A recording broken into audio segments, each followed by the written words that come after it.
4가지입니다. 신체, 심리사회, 인지적 발달의 특성을 이해하고 노년기가 직면한 주요 쟁점들을 비판적으로 고찰하는 것입니다. 본격적인 강의에 앞서 오늘 강의의 주요 키워드에 대해 알아보겠습니다. 노화는 단순한 쇠퇴가 아니라 환경과의 상호작용이며 치매, 알츠하이머, 우울, 자살, 고령화사회, 고령사회, 초고령사회, 노인학대, 성공적 노화를 통해 오늘 수업에서 중요하게 다룰 핵심 키워드들이 제시되어 있습니다. 이 용어들이 노년기 삶의 질에 어떤 영향을 미칠지 수업을 통해 알아보겠습니다. 노년기는 다양한 상실에 적응해야 하는 시기라 상실의 시기라고도 하는데요. 먼저 감퇴하는 체력과 건강에 대한 적응, 신체적 변화에 대한 적응이 필요합니다. 젊었을 때와 달리 체력이 예전 같지 않고 질병이 생길 수 있는데요.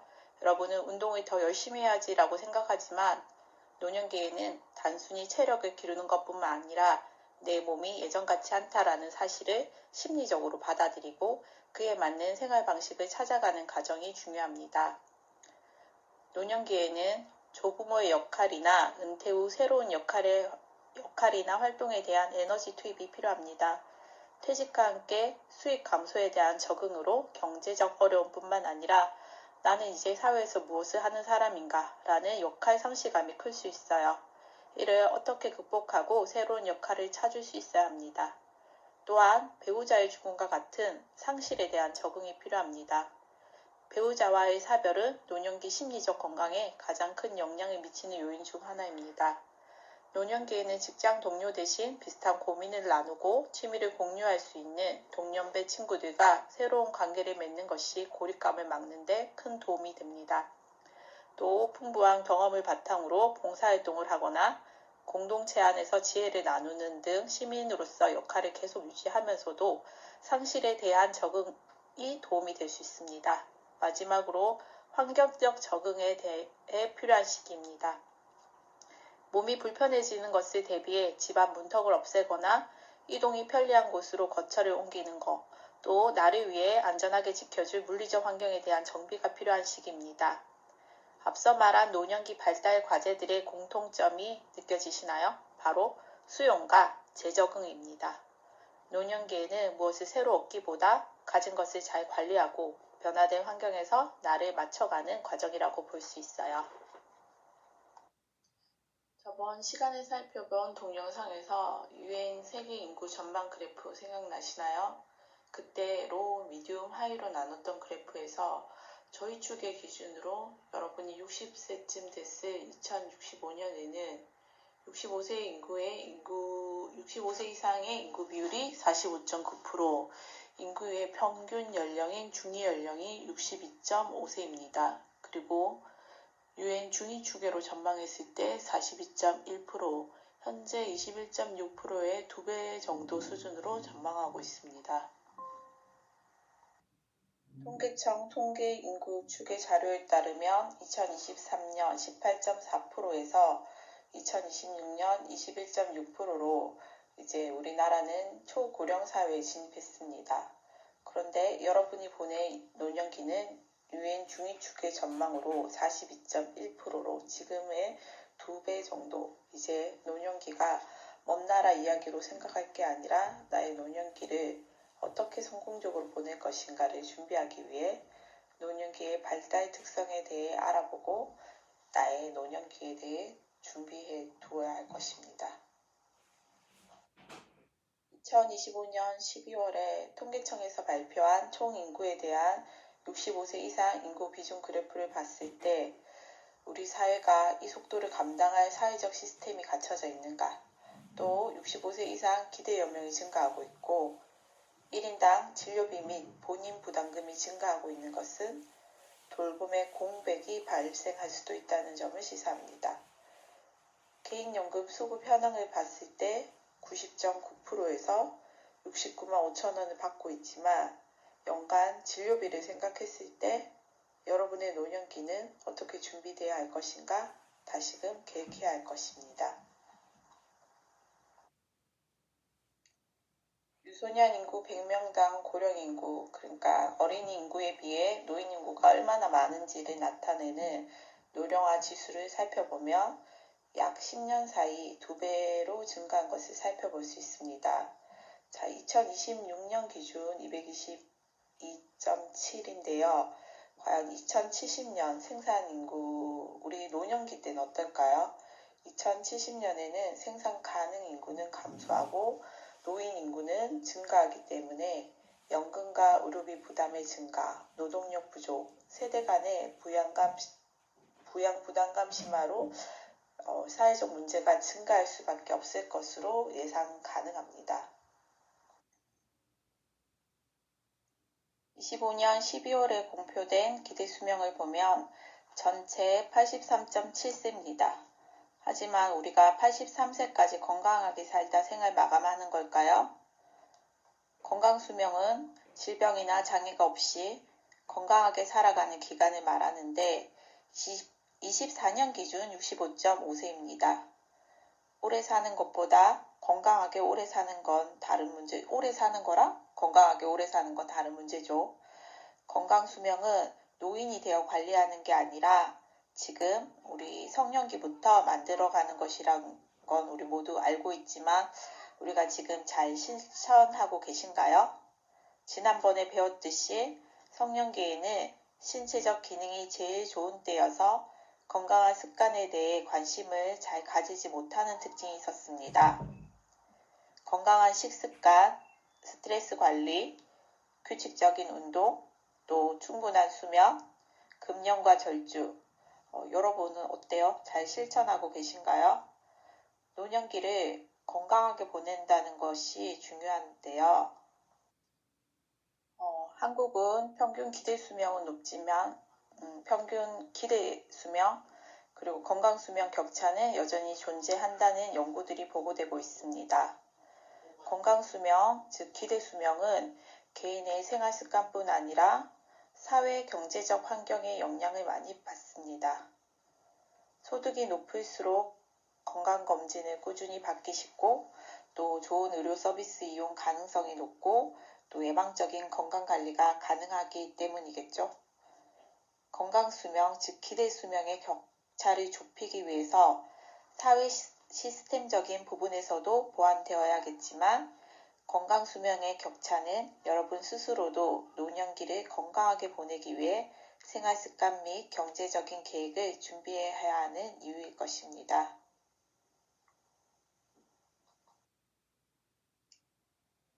자, 이제 노년기의 신체 발달 특성에 대해 알아보겠습니다. 노화의 속도는 개인차가 많습니다. 옆에 2012년 동창회 사진, 이거 혹시 아시나요? 2012년도에 되게 핫했던 사진인데요.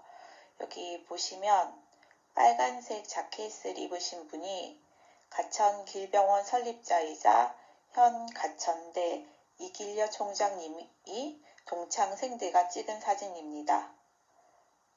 동창생 사진을 보면 같은 연령임에도 외모와 건강 상태의 차이가 큰 것을 볼 수 있습니다. 이처럼 노화는 단순히 나이만의 문제가 아니라 유전, 생활습관, 운동, 또 영양, 스트레스 같은 다양한 요인의 영향을 받아 개인차가 크게 나타납니다. 노인은 면역 기능이 저하되어 감염 위험성이 매우 커지고 만성 질환 발생률이 증가하고 회복력도 저하되고 입원 시에 병원성 감염 위험성도 매우 높아집니다. 노년기의 피부계의 변화를 보시면 옆에 그림 10-1 보면 흰머리가 발생하고 탈모가 발생하고 눈이 처지고 얼굴 주름이 많이 생기고 피부 색소가 침착되는 우리가 흔히 아는 노년기 피부가 되고요. 이 노년기 피부는 표피와 진피가 얇아지고 탄력 섬유가 감소해서 콜라겐이 굳어서 발생합니다.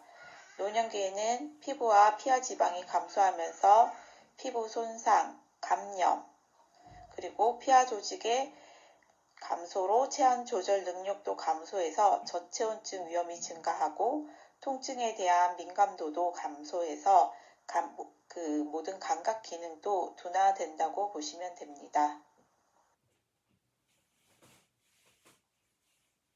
노년기의 호흡기계 변화로 노년기에는 코 점막이 건조해지고 섬모 기능이 감소하고 또 미세 물질을 걸러내는 능력이 저하되고요. 흉곽과 척추의 변화로 호흡 운동도 감소하게 됩니다. 또한 연화곤란과 기침 반사 저하로 흡임성 폐렴 발생 위험이 증가합니다. 근데 노인성 폐렴은 고열, 기침 같은 전형적인 폐렴 증상보다는 선망이나 의식 변화로 나타나는 경우가 많아서 결과가 지연되는 경우가 있습니다. 여러분, 나이가 들면 왜 키가 줄고 허리가 굽고 쉽게 넘어지는지 생각해 보신 적 있으세요? 일단 노년기의 가장 큰 근골격계의 변화로 하나는 근육량 감소입니다. 30대 이후 근육량이 서서히 감소하는데 60세 이후는 급격히 감소해서 특히 그 중에서도 하체 근육이 감소가 특히 큽니다. 그 결과로 근력이 저하되고 보행 속도가 감소하고 균형 능력이 저하되어 낙상 위험성 증가가 됩니다. 이런 근력과 근지구력의 감소는 노년기 신체 활동이나 삶의 질에 큰 영향을 줄 수밖에 없고 또 저번 중년기 말부터 배웠던 뼈 밀도도 이제 노년기에는 급격하게 감소하게 됩니다. 뼈 밀도가 골밀도가 감소함으로써 뼈가 약해지고 구멍이 많아지고 작은 충격에도 골절되는데 특히 척추, 대퇴골, 손목에서 골절이 흔하게 나타납니다. 그때 저희 폐경기 배울 때 생각나시나요? 폐경 후 이제 여성 호르몬 에스트로겐 감소 때문에 여성에서 더 흔하게 골절이 발생하고 이런 골밀도 감소는 키가 줄고 척추 후만증, 이제 구분 등 그리고 만성 통증으로 이어집니다. 즉, 이 노년기에는 뼈가 생성되는 속도보다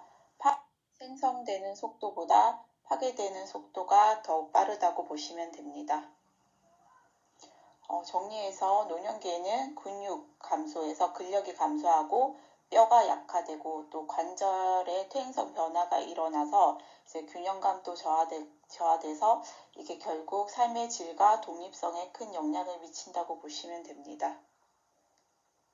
노년기에는 치아와 잇몸이 약해져 음식 섭취가 어려워지고 침 분비가 감소되며 씹는 힘도 약해지고 치아 상실도 증가하고 또 우리 감각 중에 미각도 감소해서 결과적으로 음식 섭취가 감소하고 그러므로 인해서 영양이 부족하고 또 구역 기침 반사 감소로 인해 흡임 위험성이 증가합니다. 특히 이 흡임 위험이 증가함으로써 노인 폐렴의 중요 원인으로 흡임성 폐렴이 발생하게 되겠죠. 또한 장운동 저하로 변비와 위식도 역류 및 소화불량이 식사량 저하로 이어져서 체중 감소가 나타나게 됩니다. 위산 분비가 감소하고 위배출 속도도 감소해서 소화가 지연되고 더부룩하고 식욕 감소가 되고 이 음식이 위에 오래 머물게 됨으로써 또 더부룩함으로 인한 식욕 저하로 체중 감소가 지속적으로 나타나는 시기입니다. 이 노년기 시기에는 균형 잡힌 식사가 또 무엇보다도 중요하고요. 단백질을 충분히 섭취해주고 섬유질과 충분한 물 섭취로 변비 예방 특히 중요하고 걷는 운동을 통해서 장 운동을 촉진시켜줘야 합니다.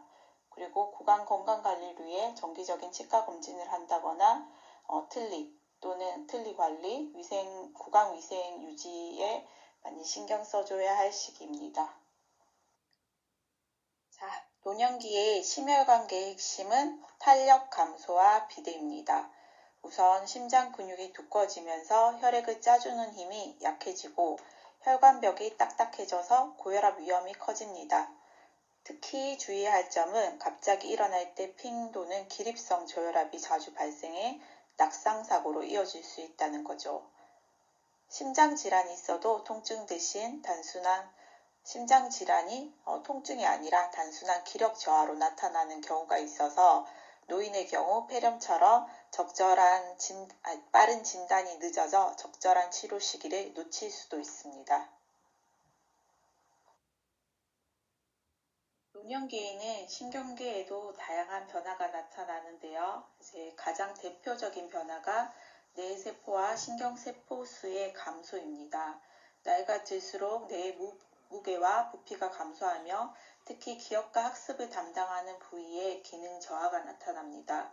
또 신경전달 속도가 느려져 반응 시간이 길어지고 움직임이 둔해지고 이로 인해 균형 유지 능력과 운동 조절 능력이 감소하여 낙상 위험이 증가하게 됩니다.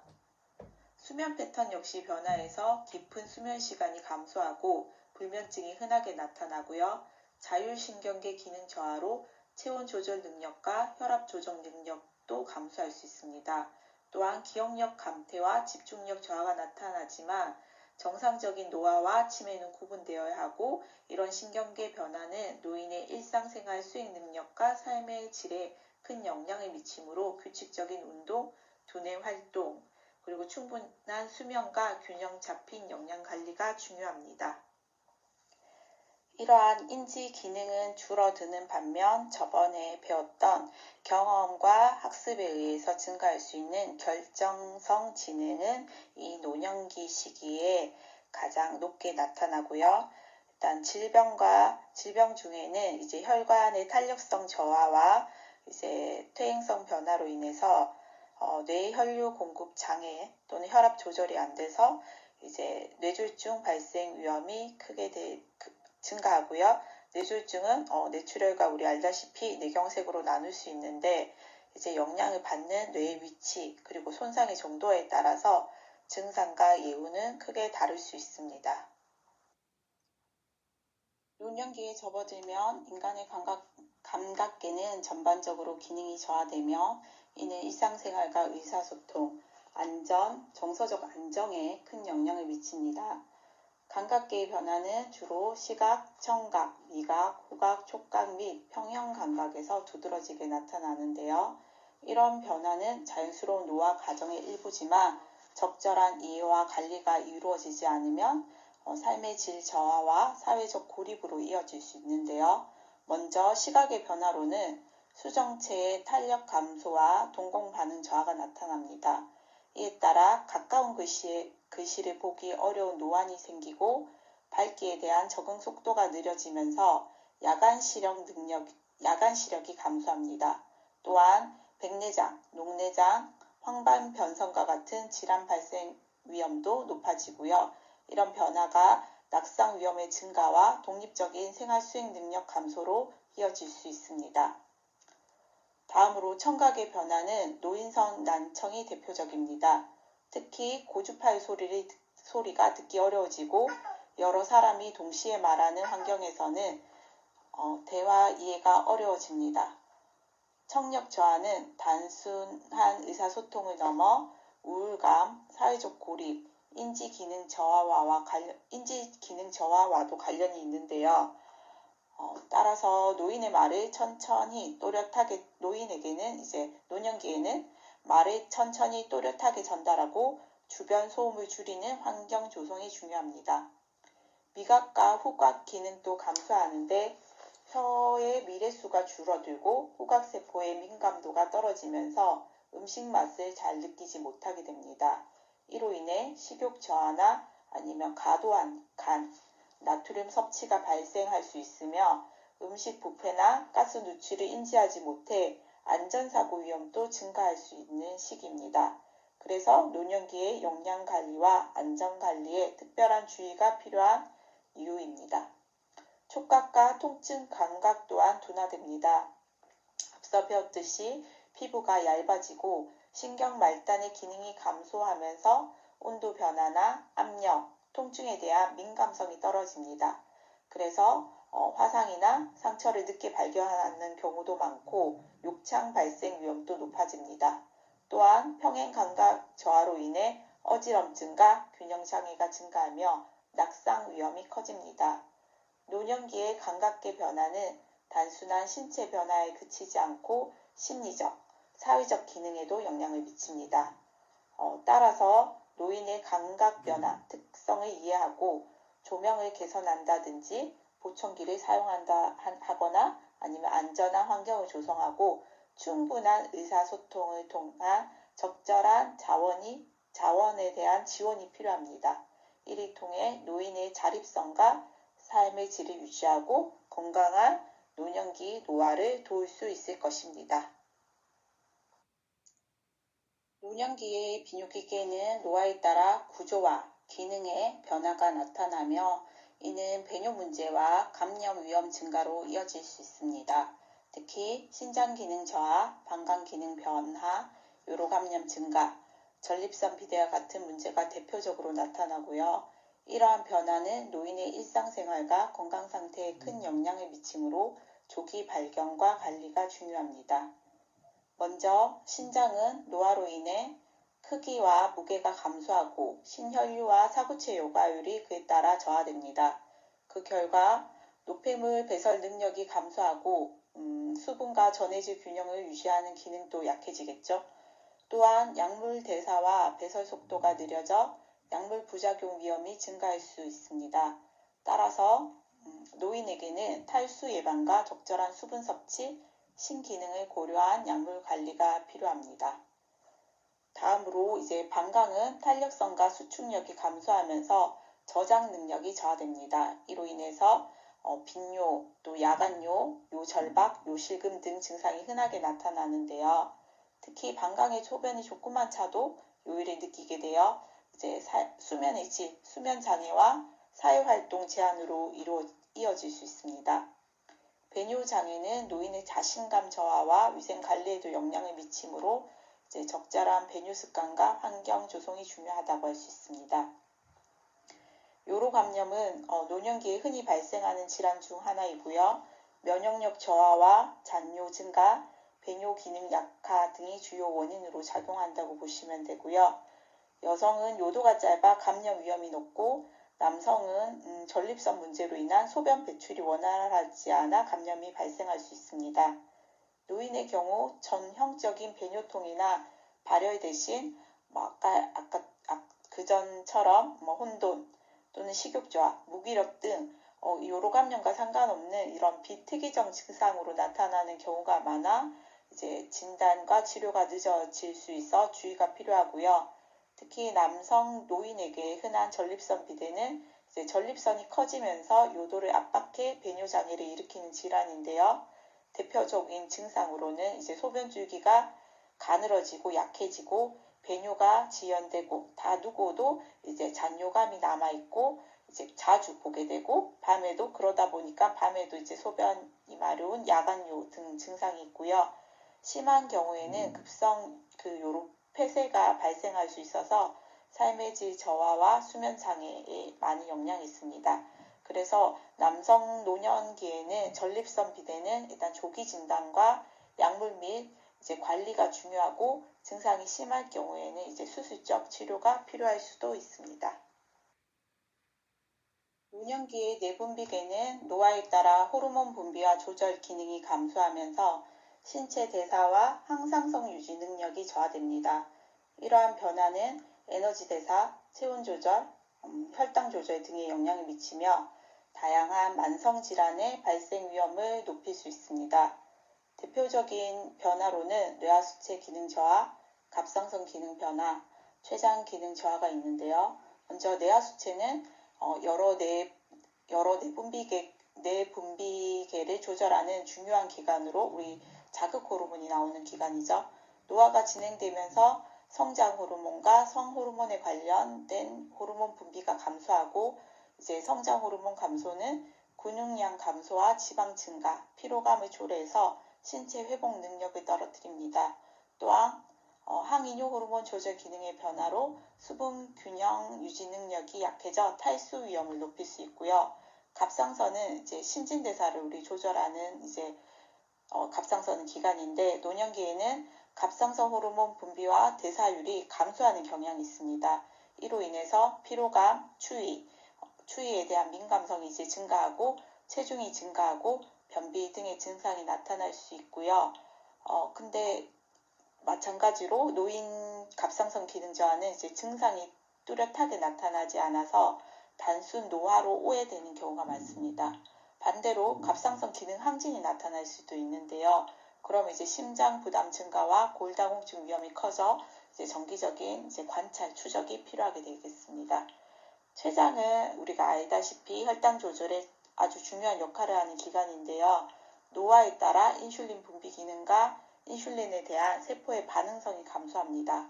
그래서 그 결과 혈당 조절 능력이 저하돼서 노년기에는 당뇨병 발생 위험이 증가합니다.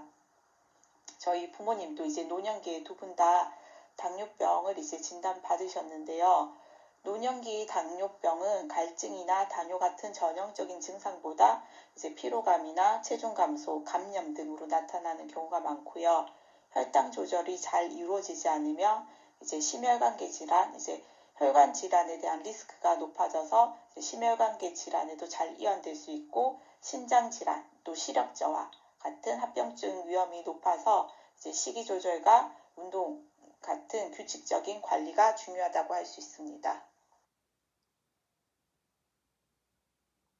네, 노년기의 심리 사회적 발달, 우리 이론가 에릭슨은 이제 노년기 성장 발달 과업을 이제 통합감과 이제 위기로 절망감을 말했는데요.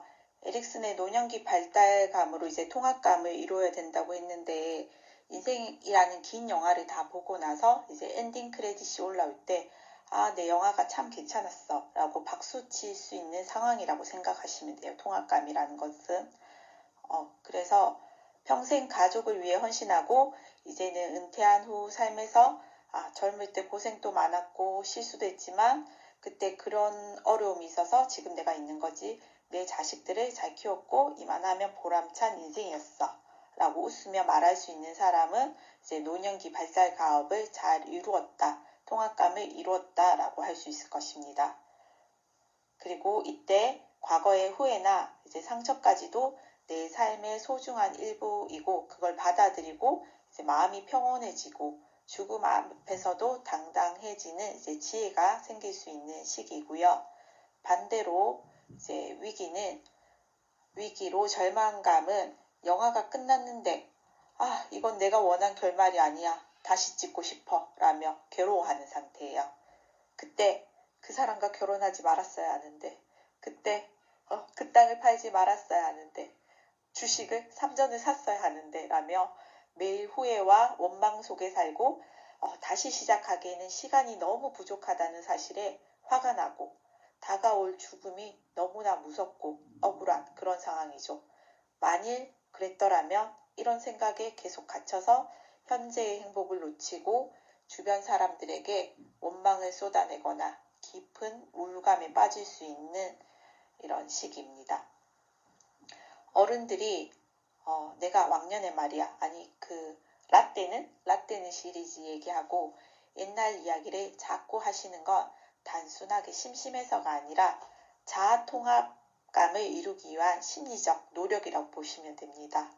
자꾸 이제 말을 하면서 과거의 조각들에 맞추고 자신의 삶에 의미를 부여하려는 거죠.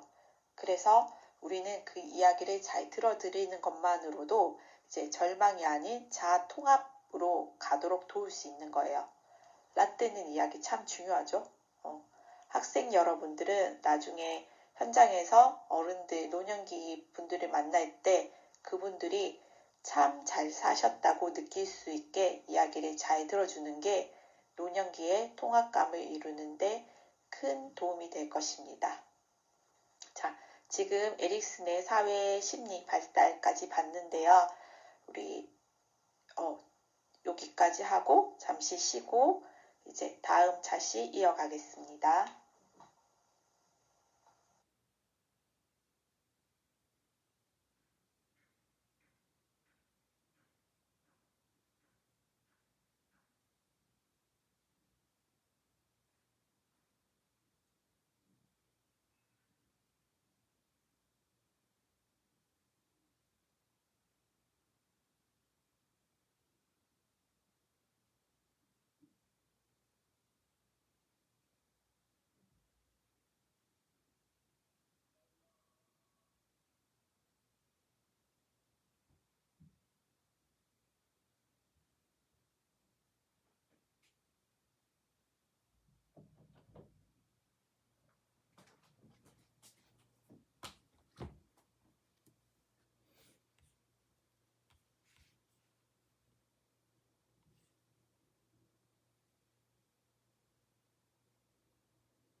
생애 주기 마지막 단계인 노년기에 대해 이어 학습하겠습니다.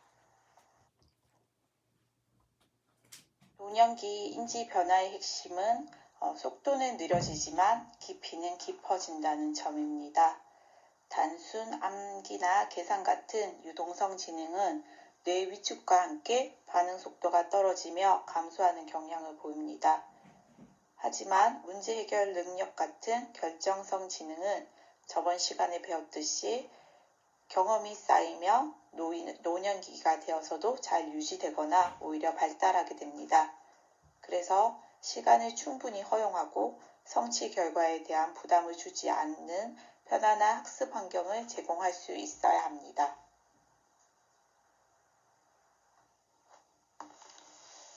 노년기의 기억력 변화에 대해 살펴보면 새로운 정보를 빠르게 저장하거나 회상하는 능력은 감소할 수 있습니다. 특히 단기 기억과 작업 기억 기능이 저하되는데 따라서 이름이나 약속을 잊어버리는 일이 증가할 수 있습니다. 그러나 오랫동안 축적된 장기 기억과 의미 기억은 비교적 잘 유지되고 익숙한 경험과 관련된 정보는 안정적으로 기억하는 경우가 많습니다. 정보 처리 속도와 학습 능력도 감소합니다. 노인은 새로운 기술이나 정보를 습득하는데 더 많은 시간과 반복 학습이 필요할 수 있습니다. 또한 여러 과제를 동시에 수행하는 능력이 저하될 수 있어서 복잡한 상황에서 혼란을 느끼기 쉽고, 하지만 충분한 시간과 적절한 학습 환경이 제공된다면 새로운 내용을 학습하고 적용하는 것이 충분히 가능한 시기입니다. 문제 해결 능력과 판단력은 개인차가 아주 크지만 경험을 기반으로 한 실생활 문제 해결 능력은 유지된다고 아까 설명드렸는데요. 특히 오랜 삶의 경험을 통해 형성된 지혜와 통찰력은 노년기의 중요한 강점으로 평가된다고 할 수 있습니다. 일부 노인에서는 인지기능 저하가 심화되어 치매와 같은 질환으로 이어질 수 있는데요. 치매는 정상적인 노화와 달리 기억력뿐만 아니라 언어 능력, 판단력, 일상생활 수행 능력까지 점진적으로 감소하는 질환입니다. 따라서 조기 발견과 예방을 위해 지속적인 두뇌 활동, 사회적 관계 유지, 규칙적인 운동과 건강관리가 중요하다고 할 수 있습니다. 노년기의 인지 발달은 신체 건강, 정서 상태, 사회적 활동과 밀접하게 관련이 되어 있고, 긍정적인 사회 참여와 지속적인 학습 활동은 인지 기능 유지에 도움을 주고 노인의 자아 존중감 및 삶의 만족감을 높이는 데 중요한 역할을 한다고 할 수 있습니다. 노인의 정보 처리 속도 능력이 느려졌다고 해서 전체적인 지능 능력이 낮아진다는 게 아니라는 뜻이고, 삶의 통찰력이 강화되는 시기라는 점을 우리는 충분히 이해해야 하고요. 이 손자녀와의 관계를 통해서도 이제 세대와 세대 간의 지혜를 자연스럽게 전수해 줄 수 있는 계기가 마련돼야 합니다. 다음으로 주요 쟁점에 대해 알아보겠습니다. 먼저 노인 우울을 보면 이제 노년기의 노학으로 신체 활동 제한이 되면 삶의 질이 떨어지고 사회적으로 격리됩니다. 이제 노인 우울의 가장 큰 특징은 가면성 우울입니다. 슬프다고 표현하는 대신 소화가 안 된다, 여기저기 아프다 같은 신체 증상을 주로 호소하시죠. 그래서 주변에서 단순한 노안으로 착각하고 노인 우울에 대한 치료 시기를 놓치는 경우가 많습니다. 노년기에는 이제 신체적 질병이나 은퇴, 배우자 상실 같은 여러 상실을 경험하게 되고, 이런 상실들이 외로움과 공허함을 유발하고 우울로 이어지고 있습니다. 여기서 기억해야 될 점은 우울이 결코 노화의 정상적인 결과가 아니라는 것입니다. 특히 노년기 우울은 단순한 기분 문제를 넘어서 인지기능 저하와 치매 발병과도 깊은 영향이 있다고 보고되고 있고요. 어르신들의 삶의 질을 높이기 위해 민감하게 반응해야 할 부분입니다. 자, 다음은 자살 문제로 이어가 보겠습니다. 앞서 본 노인 우울의 가장 비극적인 결과가 바로 자살입니다. 통계를 보면 우리나라 노인 자살률은 매우 심각한 수준입니다. 특히 80세 이상 연령층 자살률은 인구 10만 명당 53명이 넘고 젊은 층에 비해 압도적으로 높습니다. 이는 단순히 개인 문제가 아니라 빈곤, 질병, 그리고 사회적 고립이라는 삼중고가 겹친 결과라고 볼 수 있습니다. 여러분은 현장에서 어르신들의 우울 신호를 단순한 노화로 치부하지 말고 생명을 지키는 마지막 보루라는 마음가짐으로 세심하게 관찰해줘야 할 것입니다. 자살은 예방 가능하며 우울은 치료가 가능하다는 것을 강조하고 자살 예방 및 노인 정신건강 증진 프로그램에 대해서 소개시켜주고 그 프로그램을 잘 활용할 수 있게 설명해 주셔야 합니다. 다행히 이 표를 보시면 최근 80세 이상 노인 자살률이 이제 2012년 104.5에서 최근 24년 기준 53.3으로 감소하는 추세를 보이고 있습니다. 이는 노인복지와 정신건강 지원 확대에 대한 역량으로 설명할 수 있을 것입니다. 노년기의 사회적 지지는 노인의 정서적 안정과 삶의 만족감 유지에 중요한 역할을 합니다. 특히 친밀한 인간관계와 지속적인 사회 참여는 외로움과 우울감을 감소시키고 자아 존중감을 높여 건강한 노화를 도울 수 있겠죠. 노년기에는 신체적 기능 저하와 역할 변화로 인해 사회적 관계가 축소되기 쉬우므로 다양한 지지 체계를 유지하는 것이 중요합니다. 먼저 친밀한 친구 관계는 노년기의 중요한 정서적 자원이 됩니다. 친구는 비슷한 세대 경험과 감정을 공유할 수 있는 대상이며 대화와 교류를 통해 외로움을 완화하고 심리적 안정감을 제공할 수 있어요. 특히 배우자 상실 이후 친구 관계는 사회적 고립을 예방하는 데 큰 도움이 될 수 있습니다. 돌봄은 노인의 안정과 건강 유지에 중요한 요소이고 가족이나 주변 사람들, 신체적 정서적 돌봄은 노인의 일상생활 수행을 돕고 질병관리와 정서적 안정을 지원하고 또 노인이 필요한 도움을 적절하게 받을 수 있다는 믿음감으로 불안감을 줄이고 삶에 대한 안정감을 높일 수 있을 것입니다. 또한 사회적 지지체계는 가족, 친척, 친구 등을 중심으로 형성되는데요. 가족은 경제적 그리고 사회적 지지를 제공하는 가장 기본적인 지지체계이며 친척과 친구는 사회적 관계를 확장하고 정서적 위안을 제공할 수 있겠죠. 이러한 다양한 인간관계는 위기 상황에서 도움을 받을 수 있는 중요한 자원이 될 수 있을 것입니다. 또 손자녀와의 관계 또한 노년기의 삶에 긍정적인 영향을 주는데요. 손자녀와의 교류는 노년기에 즐거움과 활력을 제공하고 자신이 가족 내에 중요한 역할을 하고 있다는 느낌을 가질 수 있게 됩니다. 그래서 이는 곧 삶의 만족감과 자아 존중감 향상에 도움이 될 수밖에 없겠죠. 그리고 마지막으로 종교 활동은 노년기 대표적인 사회 참여 활동 중 하나로 심리적 안정감과 삶의 의미를 제공할 수 있습니다. 종교 공동체를 통한 인간관계 형성과 정서적 지지는 외로움과 불안감을 감소시키고 또 규칙적인 종교 활동은 소외감이나 정서 안정감에 많은 상당히 긍정적인 힘을 제공할 수 있습니다. 다음으로 죽음에 대한 준비가 있어야 합니다. 노인은 죽음 자체보다 돌봄, 거주, 독립성 상실과 같은 죽음 전에 불확실한 상황을 더 두려워하고 배우자의 사망으로 큰 상실감을 경험하는 시기죠. 따라서 죽음을 성숙하게 준비하는 임종 준비 교육의 중요성이 점차 강조되고 있습니다. 노년기의 여가 활동과 놀이 문화는 단순한 시간 활용을 넘어서 신체적, 정신적 건강 유지와 삶의 질 향상에 중요한 역할을 하는데요. 특히 그 중에서도 근골격계 기능은 노화로 인해 근육량 감소, 골밀도 저하, 관절 유연성 감소 등이 나타나기 때문에 적절한 여가 활동을 통해 이를 유지하고 강화하는 게 이제 이 시기에 필요하게 됩니다. 그래서 규칙적인 신체 활동과 다양한 놀이문화 참여는 근력과 균형 감각을 향상시키고 낙상 예방에 도움을 줄 수 있습니다.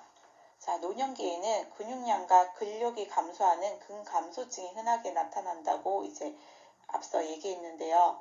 또 관절의 퇴행성 변화와 골다공증 위험 증가로 인해 움직임이 제한되고 통증이 또 따라오는 경우가 있는데 이런 근골격계 변화는 일상생활 수행 능력을 감소시키고 독립적인 생활 유지에 어려움을 줍니다. 그래서 이 시기에는 걷기, 체조, 스트레칭, 수영과 같은 적절한 신체 활동을 통해서 근력 유지와 관절 기능 향상에 이제 도움을 줄 수 있는 활동을 하셔야 되겠죠. 이제 이런 여가 활동은 신체 건강뿐 아니라 정서적인 안정과 사회적 관계 형성에도 긍정적인 영향을 줄 수 있는데요. 노인들은 운동 프로그램, 또 뭐 전통놀이, 춤, 또 게이트볼 요즘 많이 하시죠. 그리고 등산 등 활동을 통해서 신체를 움직이고 또 그럼으로 인해서 활력을 얻고 우울감과 스트레스를 감소시킬 수 있습니다.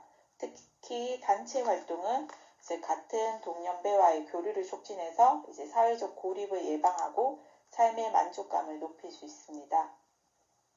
그리고 놀이 문화 중에서 이제 과거 전통 놀이와 문화 활동 이런 활동들은 노인의 자아 실현에도 중요한 의미를 가질 수 있다고 하는데요.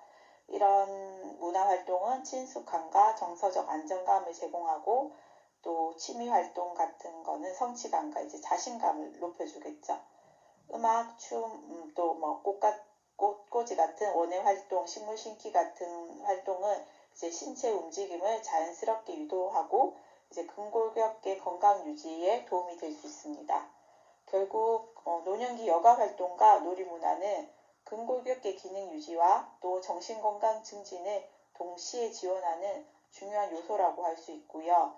이 노인의 신체 상태와 흥미를 고려한 다양한 여가 프로그램과 안전한 활동 환경을 제공하는 게 건강한 노후와 삶의 질 향상에 필요하다고 볼 수 있습니다. 치매는 뇌의 만성적이고 진행성 질환으로 그로 인해서 이제 기억력, 판단력, 언어 능력 같은 이런 기능들이 점차 저하되는 증후군입니다. 초기에는 경도 인지장애처럼 가벼운 기억력 감퇴로 시작하겠지만 시간이 지나면서 일상생활 수행이 어려울 정도로 악화됩니다. 특히 알츠하이머병은 가장 흔한 치매의 원인으로 노인 인구에서 중요한 건강 문제이고 주요 사망 원인 중의 하나로도 알려져 있습니다. 이러한 변화는 환자 개인의 삶의 질을 떨어뜨릴 뿐만 아니라 돌봄을 담당하는 가족에게도 지속적인 신체적 그리고 정서적, 경제적 부담을 주게 됩니다. 치매는 이제 특정 질병명이 아닌 다음과 같은 여러 증상들을 함께 나타내는 증후군을 말합니다. 정상적으로 생활했던 사람이 이제 후천적 원인에 의해 기억력, 언어 능력, 판단력 등의 인지 기능이 떨어진 상태이며 인지 기능이 저하되면서 정상적인 일상생활에 큰 지장을 주거나 또는 불가능하게 되는 경우를 말하겠죠. 가장 최근 고령자 인지건강실태조사는 2023년 보건복지부 치매 역학조사 및 치매 실태조사 결과를 이제 2025년도에 공표된 게 있는데요. 이걸 살펴보면 보건복지부가 발표한 치매 실태조사 결과에 따르면요. 65세 이상 노인의 치매 유병률은 약 9.25%로 나타나고 있으며 이는 이전 조사에 비해서 소폭 감소한 수치입니다. 그러나 경도 인지장애 유병률은 증가하고 치매 전 단계 인구는 오히려 늘어나는 경향을 보였습니다. 또한 고령화의 영향으로 치매 환자 수는 지속적으로 증가해서 2026년에는 100만 명을 넘어설 것으로 예상되고 있고 이와 함께 치매는 환자 개인의 기능 저하뿐만 아니라 가족의 돌봄 부담, 그리고 사회적 비용 증가를 초래하는 중요한 보건 문제로 이제 제시되고 있습니다. 중앙치매센터의 지역별 통계에 따르면 대구의 경우 노인 인구 약 50만 명 중에 약 4만 5천 명이 치매를 앓고 있어서 유병률이 8.96%로 나타나고 있습니다. 이는 치매가 특정 개인의 문제가 아니라 이제 지역사회 전체가 함께 대비해야 하는 건강 문제이라고 임을 의미하는 거겠죠. 우리가 현 시점에서 고려할 점은 첫 번째로 치매 위험을 낮추기 위한 생활습관 관리로 규칙적인 운동, 균형 잡힌 식습관, 충분한 수면, 금주와 흡연 조절은 뇌 건강을 지키는 중요한 요소고요. 둘째, 지속적인 학습과 사회적 활동을 통해 인지 예비능을 높이는 것이 필요하고요. 세 번째로 가족력이나 건강 상태 등을 고려해서 조기 검진과 인지 건강 점검을 관심을 가지는 것도 중요합니다. 마지막으로 미래에는 돌봄 부담과 경제적 준비가 함께 필요하므로 장기 요양보험 같은 사회적 제도에 대한 이해도 미리 갖추는 것이 필요하고, 여러분의 노년기에 어떻게 계획을 하셔야 될지도 지금부터 준비하시고 계획하셔야 될 것입니다. 노년기에 건강한 성생활을 유지하는 것은 신체적, 정서적 건강에 긍정적인 영향을 주어서 자신감을 높이고 스트레스를 완화하고 배우자와의 친밀감을 강화해서 삶의 질 향상에 기여할 수 있습니다. 또한 노년기에는 성기능이 완전히 소실되는 게 아니라 빈도와 양상이 변화하는 시기로 이해하시면 됩니다. 배우자와의 성적 또는 정서적 친밀감은 심리적 안정감과 만족감을 높여서 노년기의 우울감과 고립감을 줄이는 데 도움이 되고요. 신체 접촉과 애정 표현은 스트레스를 완화시키고 서로에 대한 유대감을 강화해서 부부관계의 질을 향상시키고, 이런 친밀한 관계는 노년기 삶의 만족도와 전반적인 정신 건강에 긍정적인 영향을 미칠 수밖에 없게 되겠죠. 그리고 노년기 성생활은 심혈관 건강을 유지할 수 있고 스트레스 감소, 수면질 향상 등 신체적, 심리적 건강에 도움을 줄 수 있습니다.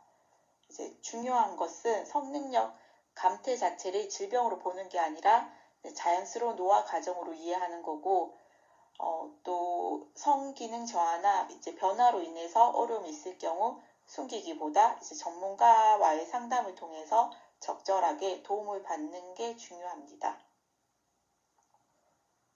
노인의 성 문제에 대해서 올바른 이해를 바탕으로 상담과 교육이 필요하고요.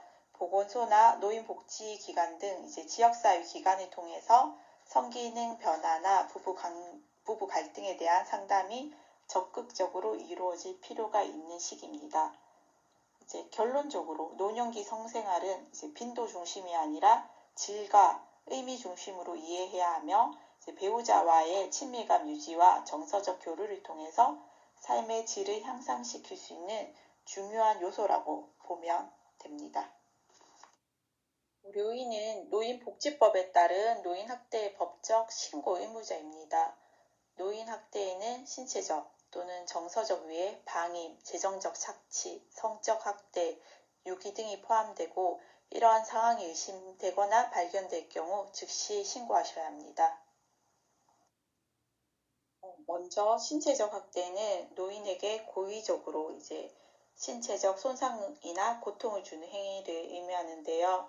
때리거나 밀거나 가두고 부적절한 약물 사용, 신체적 구속 등이 이에 해당하다고 했습니다. 이러한 학대는 외상, 골절, 멍, 만성 통증 등 직접적인 신체 손상을 초래하며 심한 경우 생명을 위협할 수 있겠죠. 또한 반복적인 신체적 학대는 노인에게 공포와 불안감을 유발해서 일상생활 수행 능력에 크게 영향을 미치고요. 정서적 학대는 언어적 폭력, 모욕, 위협, 무시, 고립시키기 등 같은 노인에게 심리적 안녕을 해치는 행위를 말합니다. 이러한 행위는 겉으로 드러나는 상처는 없지만 우울증, 불안, 자존감 저하, 무기력감 같은 심각한 정신적 문제를 유발할 수 있습니다. 특히 가족이나 돌봄 제공자로부터 지속적으로 정서적 학대를 받을 경우 이제 사회적 고립과 자살 위험 같은 게 증가할 수 있겠죠. 이런 노인 학대 문제는 개인적인 문제가 아니라 이제 가족, 사회, 제도적 차원으로 접근해야 되는 복합적인 문제이고, 이제 이런 학대 예방을 위해서 노인 보호 체계 강화, 신고 시스템 활성화를 해야 되고, 돌봄 제공자 교육을 통해 예방할 수 있어야 되고, 또 어떤 게 있겠죠? 지역사회 감시 기능 같은 이런 감시 기능 강화, 이런 노인의 권리를 존중하고 이제 안전한 생활 환경을 조성하는 사회적 인식 개선이 중요하다고 볼 수 있습니다. 이 성적 학대는 노인의 의사에 반해서 이제 성적 접촉이나 성적 수치심을 유발하는 일단 모든 행위를 의미한다고 할 수 있고요.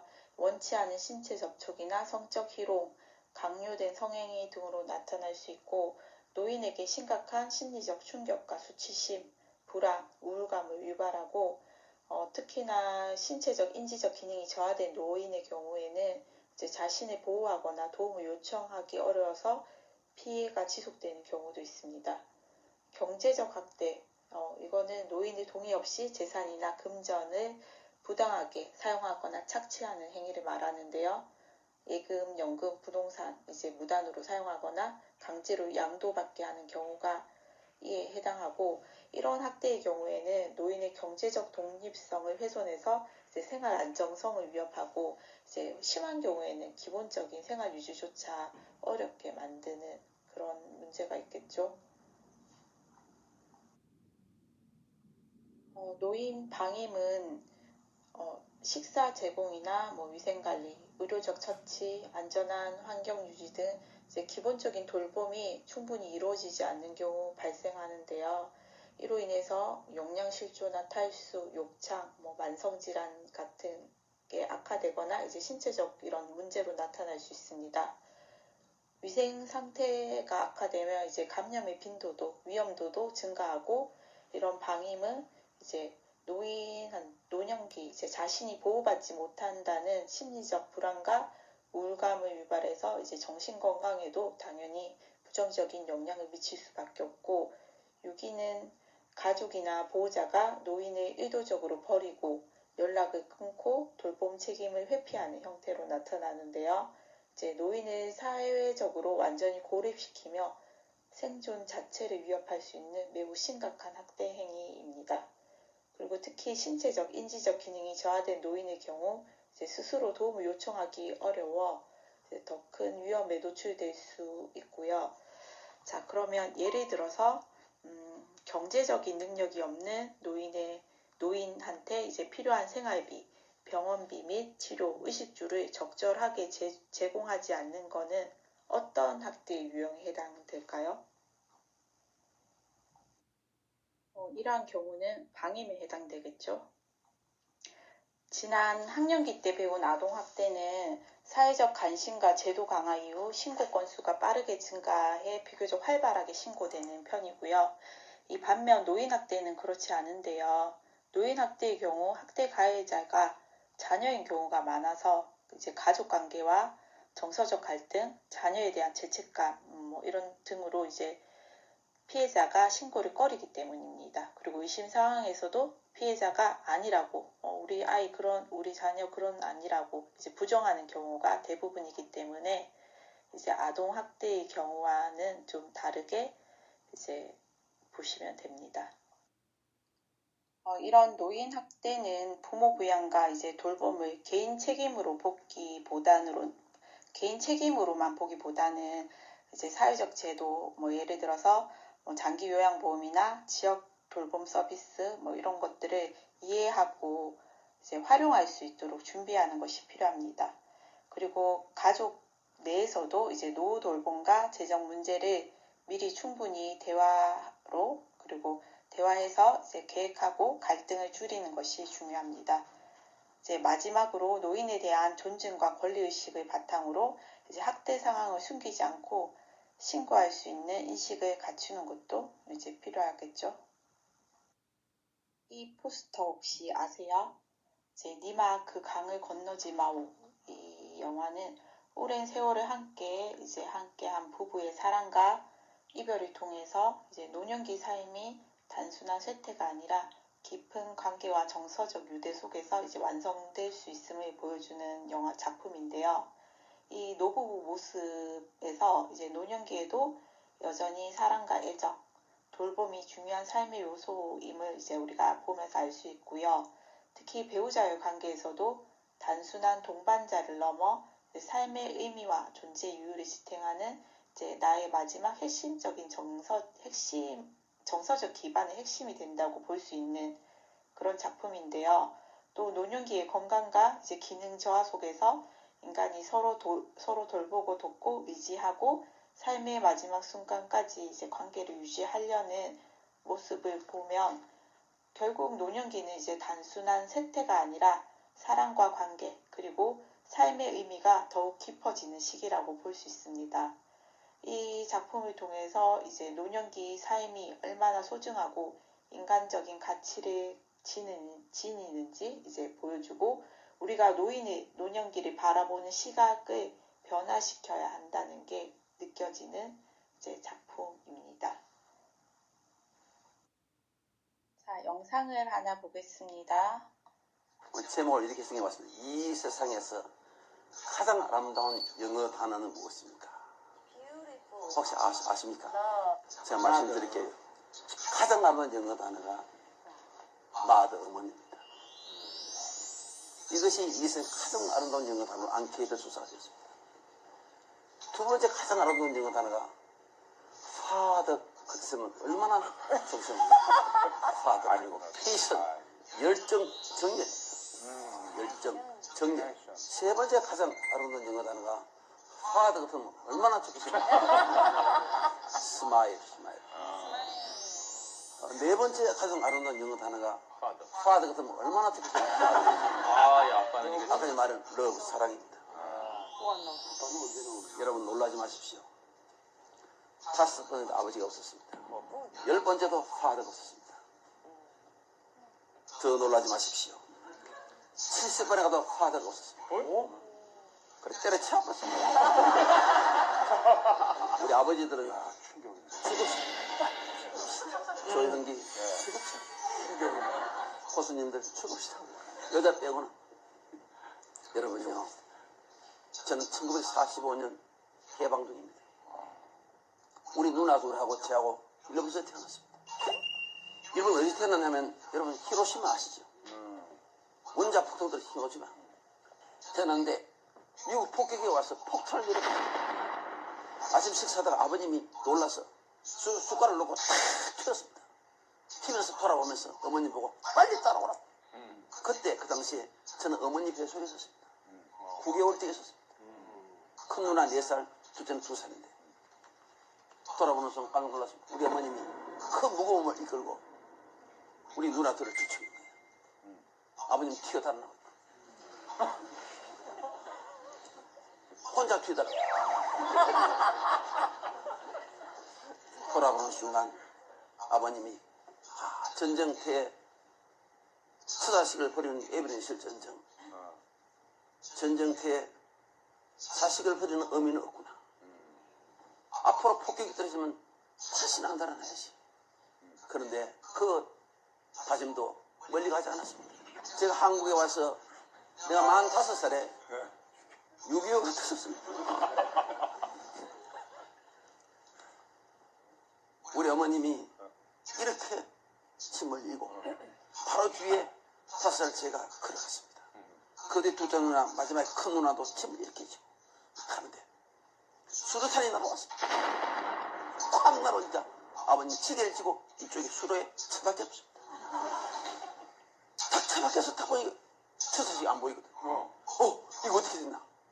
올라가니까 세상에 우리 어머님이 다 버려버리고 우리 자식 새끼 새를 품에 안고 이쪽에 쓰러지는 거예요. 아버님이 혼자 이쪽에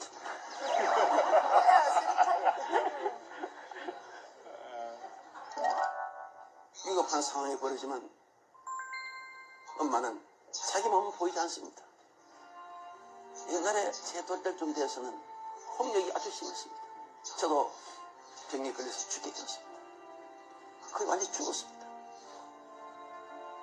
우리 아버님은 지게를 쥐고 삽을 가지고 저를 산에 파묻기 위해서 마루에 앉아 있었습니다. 우리 아버님은 밤새 끝을 편안고 있었습니다. 아버님이 가마니를 가져와서 나를 툭 말아가지고 이제 산을 가기 위해서 문을 툭 열면서 아버님이 죽은 자식 품에 안아서 못하느냐, 빨리 내놔. 부모 앞에 죽는 자식은 자식도 아니야. 우리 어머님은 그를 품에 탁 안고 울부짖으면서 이렇게 하더라고요. 하나님이 살아계시다면 내 아들을 살려주십시오. 그러면서 마지막 가는 그 길을 자식을 보내기 위해서 혀를 가지고 내 얼굴이 하다.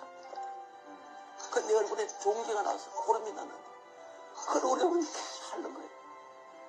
그런데 여러분, 세상에 이기면 일입니까?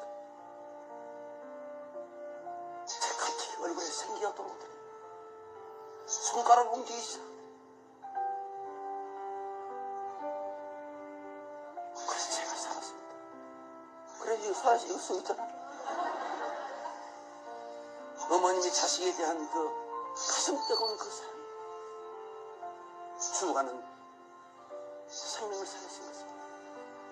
어머님의 사랑에는 기적이 이렇게 부모님을 살아주실 때 고맙게 전하십시오.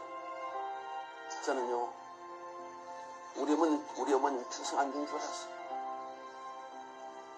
내가 같이 평생까지 살 줄 알았는데 어느 날 홀로니 떠나시더라고요. 오늘 이별에 대해서 지금 이 방금 말, 여러분 이별을 계속 많이 느끼실 겁니다. 이별 중에 눈물이 가장 많은 것은 어머님을 떠나볼 때입니다.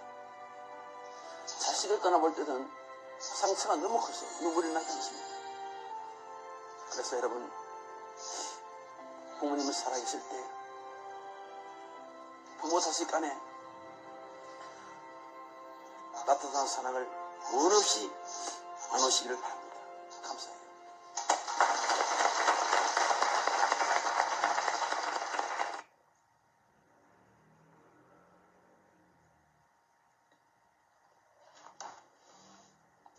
자, 에릭슨이 말한 노년기의 지혜는, 그리고 통합감은 이 자녀의 따뜻한 시선 속에서 완성될 수 있습니다. 부모님이 당신의 삶을 긍정하며 참 잘 살았다고 웃으실 수 있게 만드는 힘은 대부분 여러분한테 달린 것입니다. 부모님께 잘해야 한다라는 압박감보다 함께 할 수 있는 시간을 선물처럼 주어졌다라고 생각해 보면 어떨까요? 그분들이 작아진 어깨를 한번 안아드리는 것만으로도 부모님께서는 세상 무엇보다 큰 위로가 될 것입니다. 여러분, 노년기를 단순히 신체 기능이 쇠퇴하는 시기라고 생각하지 마시고 평생을 선해로운 인생이라는 책의 마지막 챕터를 완성하는 귀한 시간이라고 정의할 수 있을 거예요.